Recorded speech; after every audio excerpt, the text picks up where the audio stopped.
Welcome to the Reality Revolution. I'm your host, Brian Scott. Today I wanted to focus on a fascinating and powerful topic, modeling. This is something that I learned when I was younger that has changed my life in so many ways, and I want to talk about it in detail as a way for you to create the exact reality that you want.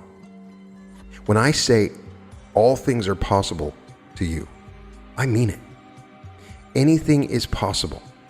Anything is possible. You can travel to any reality. You can have anything you want in your life. You can be a billionaire. You can own 20 houses. You can change the lives of the whole world. You can do anything you want. But a lot of times people simply don't believe they can do it, and they don't have the means or tools to do it. The thing that I learned that allowed me to find that infinite possibility was modeling. Modeling is used all the time in a variety of different places. Modeling is a technique that largely became popular with neurolinguistic programming and was discussed by Tony Robbins in his books.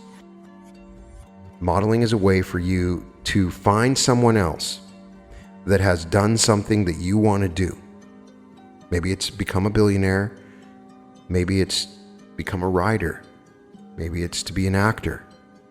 Maybe it's to be a therapist. Whatever it is that you want, there's someone out there that's already done it. So if you can follow the techniques that are taught in neurolinguistic programming, you can model any kind of success. But on top of that, we can use something I like to call Akashic modeling. And we can contact any person from the past by psychically attuning to their energies. And you can do something that's incredible. You can model people that are already dead. And I'm going to talk about this because I think it's really the key. Let's, for instance, say that you want to become a billionaire. You have no idea what it feels like or what it's like to become a billionaire. The things that are involved, the techniques that you need to use, the exercises, the everyday actions. So what you want to do is model a billionaire. If you follow the behaviors and model the behaviors of a billionaire, I promise you, over time, you will soon become a billionaire. What is modeling? Webster's Dictionary defines a model as a simplified description of a complex entity or process, such as a computer model of the circulatory and respiratory systems. The term comes from the Latin root modus, which means a manner of doing or being, a method, form, fashion, custom, way, or style. More specifically, the word model is derived from the Latin modulus, which essentially means a small version of the original mode. A model of an object, for example, is typically a miniature version or representation of that object.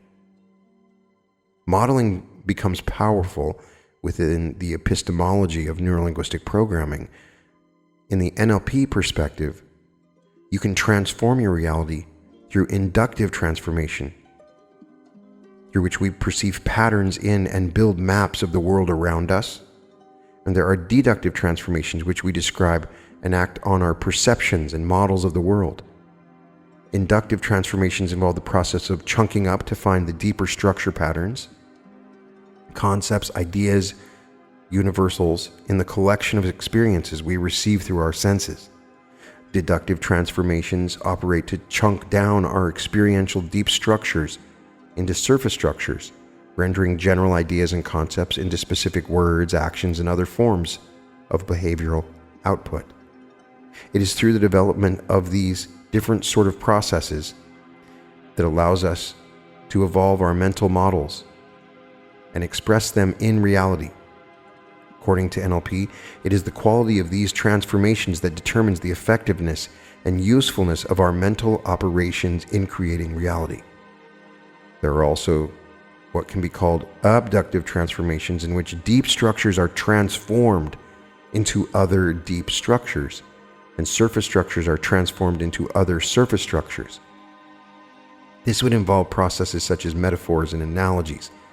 Analogies such as the sheep's fleece was white as snow, or as her lips were like a red rose, are based on similes, which map between one surface structure and another. Metaphors such as talking about Mother Nature or spaceship Earth imply relationships between deeper structures. In the NLP view, reality is the relationship and interaction between deep structures and surface structures. Thus, there are many possible realities. It is not as if there is a map and a territory. There are many possible territories and maps, and the territory is continually changing, partially as a function of the way in which people's maps lead them to interact with that territory. The aspects of deep structure of our consciousness, which become manifest, are those for which enough missing links, deletions, generalizations, distortions have been filled, in that the potential which is latent at the level of deep structure is able to complete the series of transformations. I don't mean to get too complicated, coming from a background in deep NLP. Sometimes I do that, but this emphasizes modeling and flexibility as the core of neurolinguistic programming. Models are not intended to either reflect or construct a single objective reality. Rather, their purpose is to simulate some aspect of a possible reality. It is not important whether or not a model is true, but rather that it is useful. Only thing we can do is test something out. I became aware of modeling when I was taught and coached in college when I took classes on NLP. You find somebody that's successful and you hang out with them. You follow their every move. You find out when they wake up and you wake up with them. You eat breakfast like them. You mirror their body language. You take on their behaviors. You mimic them. You walk around. As you mimic their body angle, you try to also copy their way of they walk. You get used to the way they walk. You become an actor, like you're acting their part. You find out what their morning ritual is, which is really important. What foods they eat. You learn about how they breathe. And you go deep. That's just the beginning level. You can model somebody without actually meeting them by reading their autobiography, by following them, by watching videos of them. You can oftentimes find a lot of information without actually meeting somebody. But I have had people that have been nice enough to let me hang out with them so I could model them when I learned about this through Tony Robbins.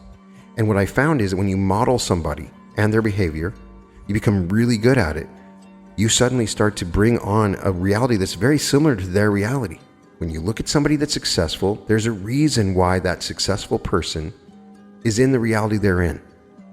You find a billionaire that's super happy, that has a loving relationship, that is spiritually evolved, then find out how they got to that point. And the first thing you can do is look at the little things. You create a model. What you're doing is not just acting, you're creating a model, and you're entering into a model, which is an advanced form of collection of states taken on by somebody successful. Behavior modeling involves observing and mapping the successful processes which underlie an exceptional performance of some type. One of my favorite examples is in basketball. You see somebody that shoots free throws a certain way. They take 3 bounces, they take a deep breath, they look at the basket. If you want to shoot free throws like that person, do their routine. Find out what happens. There's a lot of modeling going on in sports because you can model behaviors and mimic certain activities and routines that brings about athletic abilities similar to that person. Behavioral modeling is the process of taking a complex event or series of events and breaking it into small enough chunks so that it can be recapitulated in some way. The purpose of behavior modeling is to create a pragmatic map or model of that behavior, which can be used to reproduce or simulate some aspect of that performance by anyone who is motivated to do so. The goal of the behavior modeling process is to identify the essential elements of thought and action required to produce the desired response or outcome, as opposed to providing purely correlative or statistical data or model of a particular behavior must provide a description of what is necessary to actually achieve a similar result. The field of neurolinguistic programming has developed out of the modeling of human behaviors and thinking processes. NLP modeling procedures involve finding out about how the brain is operating by analyzing language patterns and nonverbal communication. The result of this analysis are then put into a step-by-step strategy or program that may be used to transfer the skill to other people and content areas. In fact, neurolinguistic programming began when Richard Bandler and John Grinder modeled patterns of language and behavior from the works of Fritz Perls, the founder of Gestalt therapy, and Virginia Satir, founder of family therapy and systematic therapy, and Milton H. Erickson, founder of the American Society of Clinical Hypnosis. The first techniques of NLP were derived from key verbal and nonverbal patterns Grinder and Bandler observed in the behavior of these exceptional therapists. The implication of the title of their book, The Structure of Magic, was that what seemed magical and unexplainable often had a deep structure that, when illuminated, could be understood, communicated, and put into practice by people other than the few exceptional wizards who had initially performed the magic. NLP is the process by which the relevant pieces of these people's behavior was discovered and then organized into a working model. It has developed techniques and distinctions with which to identify and describe patterns of people's verbal and nonverbal behavior, that is, key aspects of what people say and what they do. The basic objective is to model special or exceptional abilities and help make them transferable to others. The purpose of this kind of modeling is to put what has been observed and describe it into action in a way that is productive and enriching. The modeling tools of NLP allow us to identify specific, reproducible patterns in the language and behavior of effective role models. While most NLP analysis is done by actually watching and listening to the role model in action, much valuable information can be gleaned from written records as well. The objective of the modeling process is not to end up with one right or true description of a particular person's thinking process, but rather to make an instrumental map that allows us to apply the strategies that we have modeled in some useful way. An instrumental map is one that allows us to act more effectively. The accuracy or reality of the map is less important than its usefulness. Thus, the instrumental application of the behaviors or the cognitive strategies modeled from a particular individual or group of individuals involves putting them into structures that allow us to use them for some practical purpose. This purpose may be similar to or different from that for which the model initially used them. For instance, some common applications of modeling include understanding something better by developing more metacognition about the processes which underlie it in order to be able to teach about it, for example, or use it as a type of benchmarking. Additionally, repeating or refining performance, such as in sports or managerial situation, by specifying the steps followed by the expert performer or during optimal examples of the activity. This is the essence of the business process re-engineering movement in organizations. Achieving a specific result such as effective spelling or the treatment of phobias or allergies. By looking at specific results being achieved, rather than modeling a single individual, this is often accomplished by developing techniques based on modeling a number of different successful examples or cases. So for instance, if you find somebody that quit drinking, you can model their behavior. Or if you find somebody that found a specific result of overcoming a phobia of snakes, you can model that technique and then apply it to yourself. So extracting and formalizing a process in order to apply it is also a way of modeling. Apply it to a different content or context. For example, an effective strategy for managing a sports team may be applied to managing a business and vice versa. Sometimes what you learn in one area that's unrelated can be transferred over. In a way, the development of the scientific method has come from the type of process where strategies of observation and analysis that were developed for one area of study, such as physics, have been applied to other areas such as biology. Also, modeling can derive an inspiration for something which is loosely based on the actual process of the model. Sir Arthur Conan Doyle's portrayal of Sherlock Holmes, which was based on the diagnostic methods of his medical school professor Joseph Bell, is a good example of this. How do we model deep structure and surface structure? NLP draws many of its principle and distinctions from the field of transformational grammar, Chomsky, as a means to create models of people's verbal behavior. One of the essential principles of transformational grammar is that tangible behaviors, expressions, and reactions are surface structures which are the result of bringing deeper structures into reality. This is another way of saying that the models we make of the world around us with our brains and our language are not the world itself, but representations of it.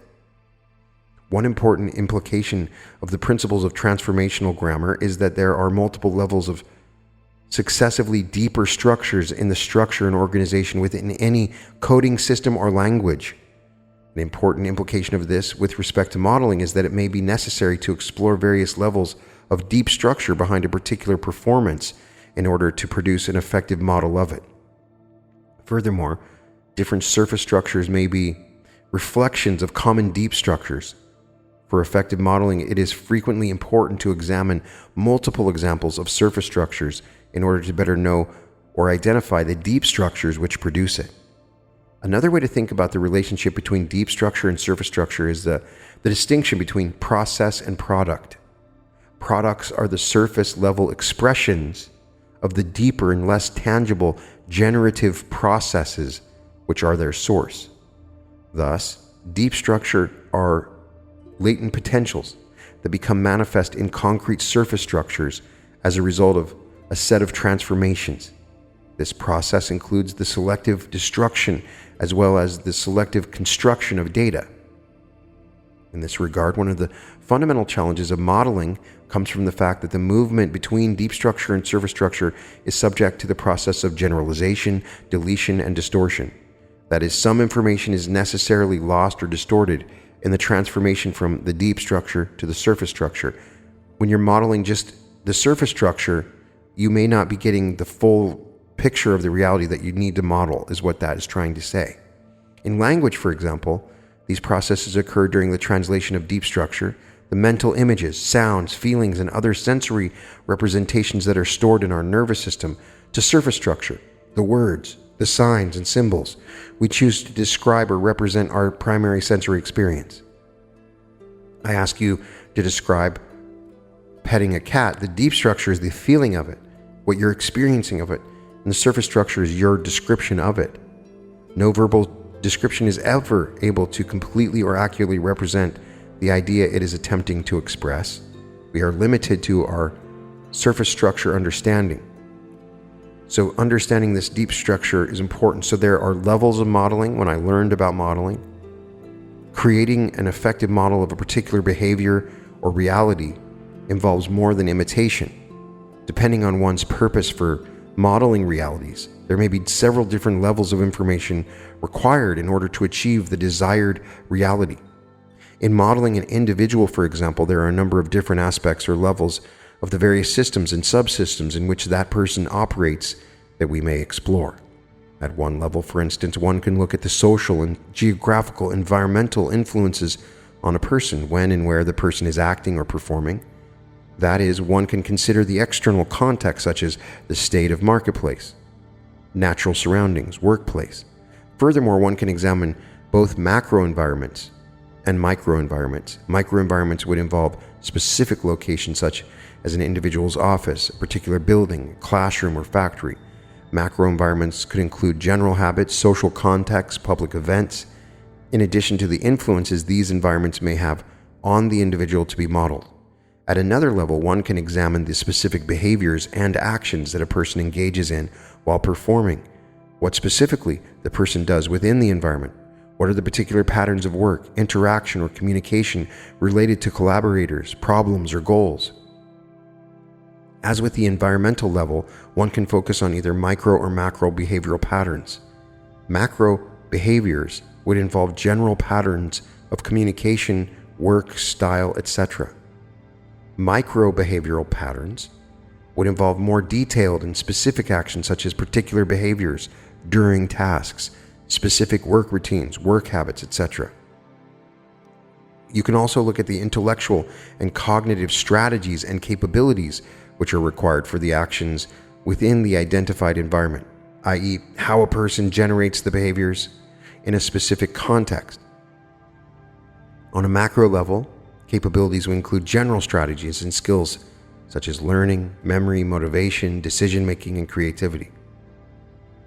On a micro level, examining a person's mental capabilities would involve detailing how the person used micro-cognitive patterns such as visualization, internal dialogue, or self-talk, or his or her senses in the performance of a particular behavior or task. Now, I know that some of that was confusing, but I'm saying that when we learn how to model and what we're modeling, there are levels to the modeling. You want to be looking at the surface level of somebody's personality and then the underlying deep structures. And when you start to do this, you understand the things that are important, that you understand the things that are effective in transforming your reality. You can also look at their beliefs and values and that motivate and shape the thinking strategies and capabilities that are required to accomplish the behavioral goals in the environment. You can look even more deeply to investigate the perception of role or identity a person has in relation to his or her beliefs. You look at their spiritual, who I am, what their belief system is, what their capabilities are. You look at their identity, their values, their expectations, their states, their strategies, specific behaviors. You look at their environment. These are the things that you start to look at when you model behavior. One amazing person to read is Robert Dilts. He has a modeling methodology. He was one of the first originators of NLP and has written some books about modeling, and he has done an amazing job of actually looking into modeling amazing people like Walt Disney. How did Walt Disney do it?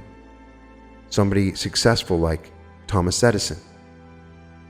When you look at people that have been successful and have done genius things, you can model their behavior and you can become a genius yourself. That's the point. One thing I would recommend, if you know of somebody that you really like that's close to you in your life, maybe it's a boss or a mentor that you really respect, hang out with them. Tell them that what you're doing so they don't get uncomfortable, and say, look, I want to model you. I don't want to just learn what you know. I want to model your behavior. I want to take on your general behavior patterns and understand them. When you start to do this, what you do is mirror them. Take on their body language, sit with them, and just act like they're a mirror and move your body in conjunction with them. Breathe like them. It's very powerful. You start to think like them a little bit.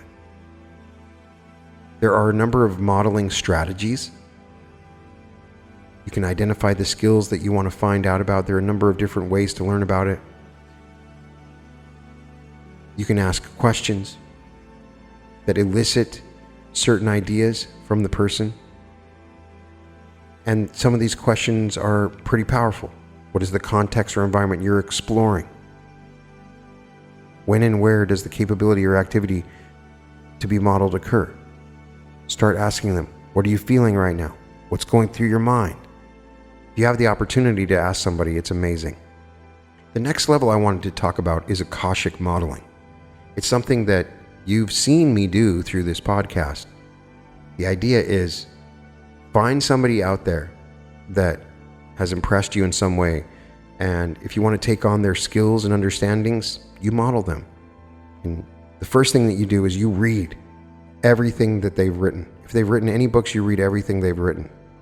You possess a psychic antenna which can be attuned to any wavelength of psychic reception and which can receive information and guidance from geniuses of the past and their imprint upon the Akashic.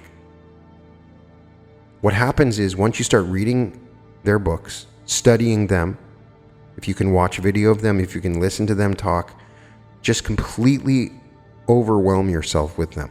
Read everything that they've done. Read any letters that they wrote, and then more importantly, also read other books other people wrote about them. You can go and look at, an Edison, a Lincoln, a Columbus, an Einstein, a Carnegie, George Washington, Michelangelo, Leonardo da Vinci. Any one of these is fascinating. There's been so many books written about them. You can look at many of the modern businessmen, Steve Jobs.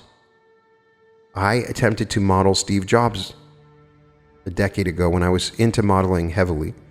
When I read the book on Steve Jobs, he was a terrible person. He was incredibly mean, but I still modeled some of the positive behaviors that he used. You can find that you can identify certain aspects of somebody's behavior that you don't want to take on, but you can find at the core the deep structure of the thing that guided them to the success they wanted. Your soul can be attuned to the psychic wavelength of any person in meditation. You can go into meditation and you can tune into the entire life of someone. A Pythagoras, if you want to learn about mathematicians, or Galileo, Newton, Burbank, or the Wright brothers, or any of those. There is a specific genius in every category in the world. Maybe it's Shakespeare that you want to identify with, Keats, Byron, Beethoven, Mozart, Bach.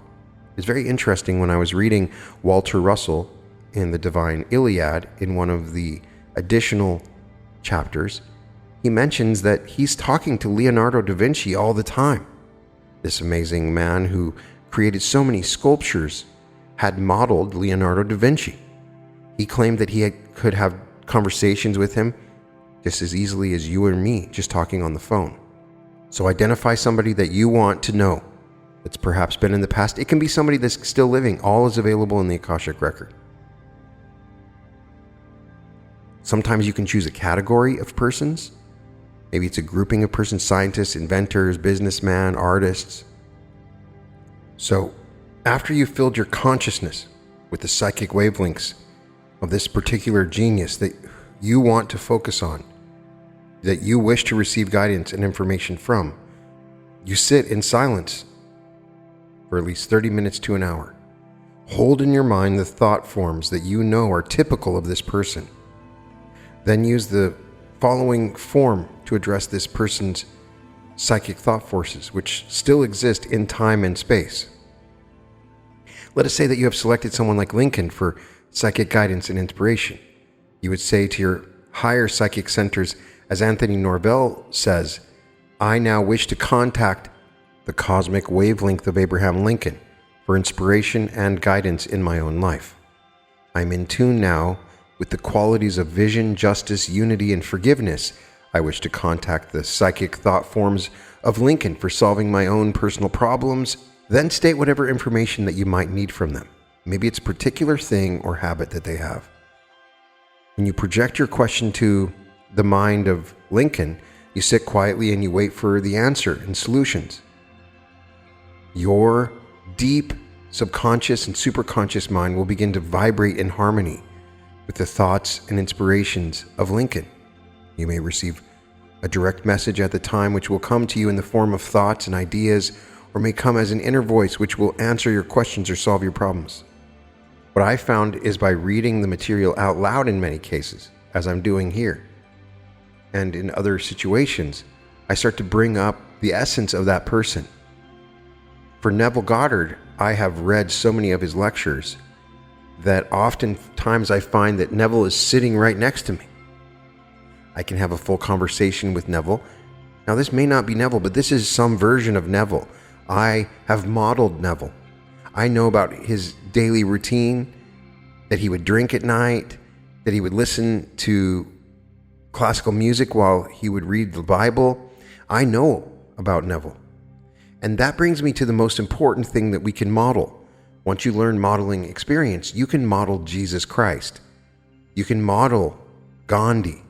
You can model the Buddha. In the Bible, we have enough information that we can really get at some of the things that Jesus did and model them. We can model his healing techniques. We can model his teachings and understand him and his perspective by modeling him. It's all there in the Bible. And so I think if you really want to create an amazing reality, model Jesus Christ. Learn his way of thinking and speaking, which I think is what Neville Goddard was doing.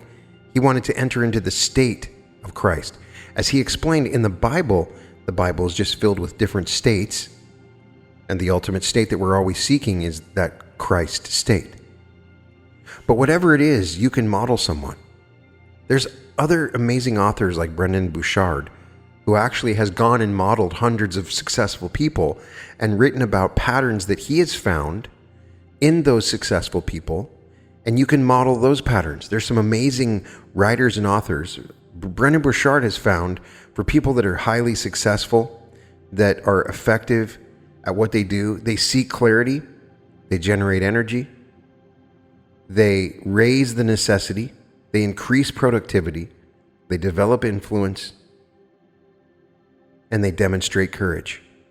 All those things, they seek clarity on what it is they want, they generate energy for it, they make it necessary and they raise the necessity of it, they become more productive at doing it, they develop influence, and they demonstrate courage. There's some other great places that you can look to find about specific elements and ideas of your reality. Whatever it is, if you're sitting there and you desperately want to do something, if you want to write a book, if you want to become a rock and roll star, all you got to do is find someone that did it. Try to find someone that's in a similar situation as you, in a similar age, see how they did it, and model what they did. Now, sometimes you're modeling behavior that may be in an environment which is different than it is now. Obviously, we live in a different world than Jesus did, but we can model some of the ways of thinking that he had, and we can still establish a lot of these behaviors in the modern age. Modeling is a powerful way to understand how the wish is fulfilled and how the feeling of it can be integrated into your body. For instance, I wanted to model Warren Buffett. I looked at this man who, for most of my adult life, has been the richest man in the world, and I read every book that I could find about Warren Buffett. Every single book. What I found is a lot of his behavior started at a very young age, and he started making money on a minute-by-minute, second-by-second basis, and I realized I might not be able to model all of his behavior because I guess I didn't really want to be a 100 billionaire, but I could see and understand his energy. And as I read his stuff, I started to get his energy, his curiosity for life, his interest in money, his mathematical ideas. And it changed the way I looked at money. That's the key element. One of the favorite people I've ever tried to model was Tony Robbins. Tony Robbins is amazing. He has a certain energy, a certain way of talking to an audience. So I would sometimes walk around my house and I would speak like Tony Robbins. I would speak to an audience, an imaginary audience, and talk about whatever it is I'm teaching like Tony Robbins. I would use his gestures, I would use his way of talking and with my hands and everything. When I wanted to learn how to teach meditation and do meditations, I went back and looked at Joe Dispenza. And as you'll hear in my earlier meditations, I mimicked some of the stuff that he did. And I entered into his mindset, so I felt like I understood what he was doing in creating these meditations, what perspective he was coming from, the techniques that he was using. When I wanted to model audiobook narrators, I would go find 5 or 6 of my favorite audiobook narrators and learn everything about them. Friend them on Facebook, message them and see if they would respond in some cases, and then listen to the techniques they use, listen to the sounds of their voice. I'm not even close to these audiobook narrators yet, but I have learned by the way they read and talk how to deliver my messages in a more effective manner. There may be some aspect about you that you want to improve. Maybe you want to be more confident. There's some amazing people in sports that are super confident. They have a certain way of walking around, holding their chest. I look at major football players and look at the confidence they have. Maybe I'll look at Peyton Manning or Tom Brady and see how effective they are under pressure. And I'll read about them. Look at what they do when they wake up in the morning, when they go to sleep. As you'll hear in a lot of the interviews I have, I always like to ask, well, what is your habits? What do you like to do when you wake up in the morning? Do you have a meditation routine? When do you meditate? How often do you meditate? What do you eat? What do you drink? I'm constantly asking these questions. So I would recommend, at a minimum, that you start finding people that you want to mimic in some way, that they have accomplished things that you want to accomplish, and ask them questions. Find out everything that you can about them. Start a podcast to give yourself an excuse to interview these people and talk to them. But in particular, talk about how they live their life and what they do. Listen to the pattern of their speech, the way they talk. Try to speak like them. You're not being a copycat, but you're taking on their energy. Their energetic footprint is anchored into a timeline that is very unique to their flavor, and you can jump into that timeline. Eventually, we're going to realize that we are not these personalities. There's a hodgepodge of a million different personalities, and we can wear these personalities like clothing. They're like states. And when we enter into these personalities, the outer world will externalize in a different way, as we've been trained by Neville Goddard. But the key is to enter into that state of success is to really refine it and find ways to really enter into that perfect state. Find somebody that you know that is living the perfect life. Find out what they did, how they talk to people, what they do. You'll be surprised a lot of people are willing to answer the questions. Just tell them, look, I want to model your behavior. I want to find out what it is that you do so I can do it too. A lot of times they'll be flattered to talk to you because people love to talk about themselves. They really do. So I just challenge you. If you believe that the reality that you want to go into is impossible, and somebody else is experiencing that reality now, then you're wrong. Someone out there is doing what it is that you want to do, and there's no competition here. Because they're doing it doesn't mean you can't do it. Maybe they're a TV show host. Maybe they're a movie actor. Whatever it is, and I mean whatever it is, you can model their behavior. Now, obviously, there are some limitations, but I still believe that there is no limitation. The example that's most often told, hey, Brian, obviously I'm 50 years old and I can't be an NFL quarterback. You probably can't, because there isn't any 50-year-old quarterbacks that you can model. But I promise you, it is possible. Someone someday is going to do it. It is in the realm of possibility. Just like the 2-minute mile. Nobody thought they could run the mile in 2 minutes. Then once somebody did, then a bunch of people did. Nobody thought that they could play quarterback up to the current age that Tom Brady's playing at. It's going to happen. More and more people are going to do it.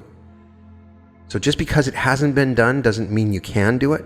It may be more difficult, it may be unique, and maybe that's the challenge that you need. Don't ever tell yourself it's impossible. There's nothing that is impossible. It just depends on if you want to put your energy towards that, and if you're really confident that that's the reality that you want to model. But someone is experiencing the reality that you want to experience. They're living the life that you want to live, and that's wonderful. Find them. Watch everything that they do. Follow them on Instagram, follow their social media, read their book. Get to know the way they act, the way they talk, the way they breathe, the way they eat. Start to inhabit these habits because they're the habits of that reality, and you can take that reality on and you can change your reality by modeling these successful behaviors. There's some general things that you can do. The successful behaviors are found over a variety of different people. And there's some great authors out there that have identified key habits that successful people undertake and that have been generalized up to a point where you can kind of follow them, like Brendan Burchard said. But there are some people that have a very specific flavor of reality that only they know about, and you can talk to them. You can model them. Modeling is what I'm talking about. You can develop a model using these techniques. Ask them questions. There is no thing that is insignificant. Look for the deep structure of what they really are. Look for their inner motivations. Look for how they think. Try to learn how they think. Even how they sleep. Do they sleep on their side? Do they sleep on their back? What time do they go to sleep? A really interesting question for modeling is, what time do you wake up in the morning? A lot of really successful people wake up early in the morning. That's something I need to work on. But they wake up early in the morning. So if you want to be successful like them, then you need to wake up early in the morning. If you really want it bad enough and follow the different behaviors that they follow, you can do anything that you want. It's the key that unlocks the reality that you want. So I just want you to be open to that. And you end up becoming like the people that you're around anyway. We end up modeling the people that we hang out with all the time. So if you're hanging out with people that are a negative influence on you, you're naturally kind of modeling their behavior. It is some sort of inner human trait. We model the people around us. So if you're around a bunch of total losers, you're going to naturally end up modeling their behavior. You're going to talk like them. We take on even the DNA, in some cases, of the people we hang out with the most. So pick 5 people that are successful and try to make them your main 5 people. Try to bring successful people into your life. Try to bring people into your life that are living the reality that you want to live in. And if you think that's impossible, I promise you it's not. Make it your intention to meet people like that and bring them into your life. Hang out with these people. When you are around these people, you naturally start to model, because that's one of the human things that we do, is we model behaviors around us. So look at the people that are around you, and if you have successful people around you, model their behaviors. Maybe it's your dad. Maybe your dad's super successful. Did you ever think that maybe if you do what your dad does, maybe you can be just as successful? Whatever it is. I'm telling you, this is a technique and tool that's important in creating realities. It's an important way to understand how to unlock certain timelines. There's much more to it, but the best thing I can say is find somebody successful and find everything else about them. And if they are dead, then go into the Akashic, bring up their energy, commune with them in meditation, make it your intention to get information from them. Perhaps I will create other meditations where we can do this. But in any case, modeling is the key. You can use modeling to create any reality you want. You can find all episodes of The Reality Revolution at therealityrevolution.com. And welcome to The Reality Revolution.